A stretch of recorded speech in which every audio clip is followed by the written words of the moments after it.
Morrissey. Welcome to Talkin' Blues November.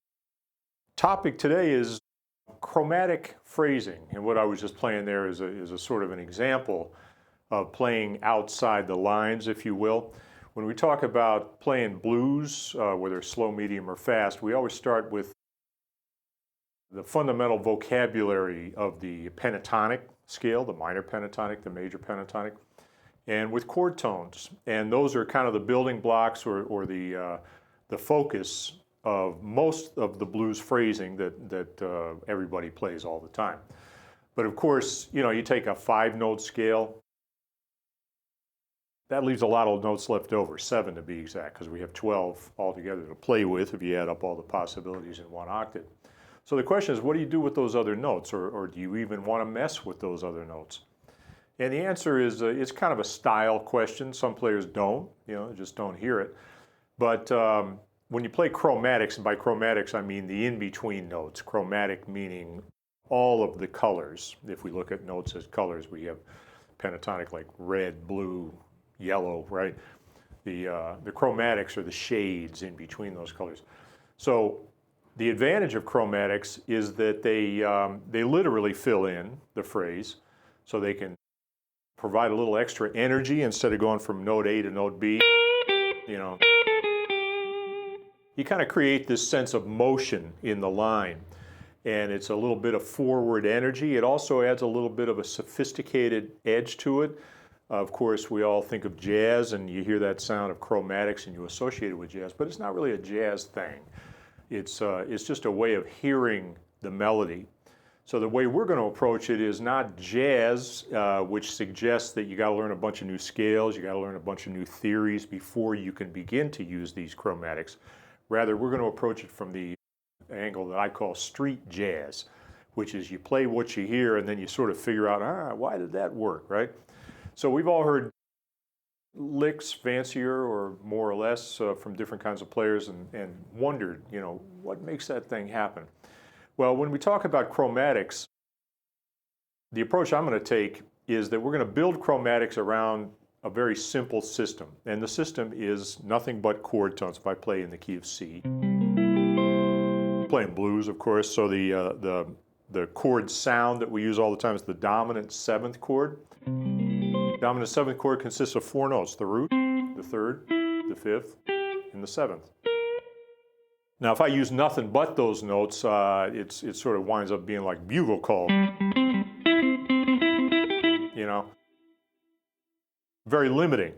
And of course, we have the pentatonic scale adds an extra note, and then the diatonic scales add extra notes. What we're going to do, though, is we're going to use those 4 notes, those 4 chord tones, as targets. And what that means is, in effect, I'm going to lay out the skeleton of my phrase beforehand.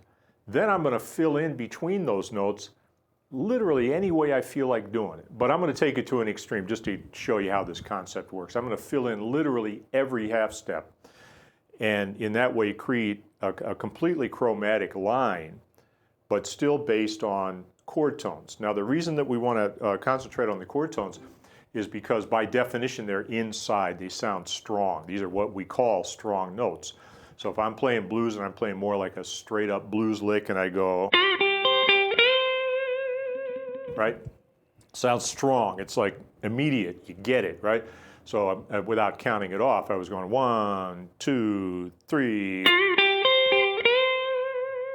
And the note that I'm hitting at the end of that phrase is the root. It's the strongest note you got. So that note is what we call a resolution. Resolution means coming into focus, resolving, resting, arriving. And chord tones are all points of arrival inside of a phrase. So when I start to fill in around those notes, as long as I hit the strong note on the strong beat, I can literally arrange the notes leading up to that resolution any way I want to hear it. Okay, here's an example. On the page in the column, you'll see figure 1. And figure 1 is essentially an arpeggio. It's a C7 arpeggio in half notes. So you get C, E, G, B flat,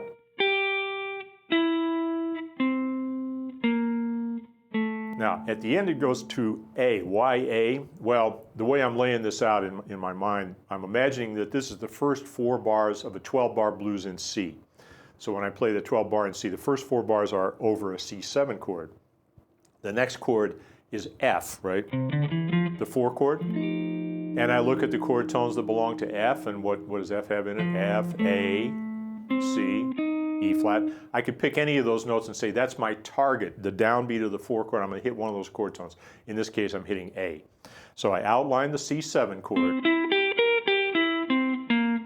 And then that last note there is the beginning of the F chord. It's the start of whatever phrase I'm going to play off of F, okay? Now, if I play just those notes with half notes over a blues progression, you say, that sounds pretty lame. I mean, there's nothing to it, really, right? So now I'm going to fill in those notes with chromatics. And the only rule that I'm going to follow is I want to hit the same notes on the same beats. But there's a lot of space between those notes, so when I fill them in, it can come up with some pretty cool stuff. I have the freedom to repeat notes. I have the freedom to skip notes if I want to. I can change the rhythm, right? It's really up to me. But I'm planning this out. This is not improvised. This is a plan here. Okay, so there I got my notes. And I'm going to start by playing a pure chromatic phrase from C up to E. So instead of going, I'm going to go like this. I filled in every half step in between. Now it occupied just the right amount of time. It's 1 and 2 and 3. So I hit that E right on time. And then here comes the next chord tone. All right, there's the 5th. So root, 3rd, 5th, 7th, 5th, 3rd, root, and there's my F, right? So what I just did was I literally filled in every half step in the chromatic scale, going from C up to the 7th, the B flat, and back down again. Now, I'll play that in tempo slowly, and then I'll play it with a backing track, so you can hear that this is actually is a piece of music. It actually works as a musical phrase, even though it's kind of technical when you break it down like that, okay? So slowly, here we go. This is figure 1B. 1 and 2 and 3 and 4 and...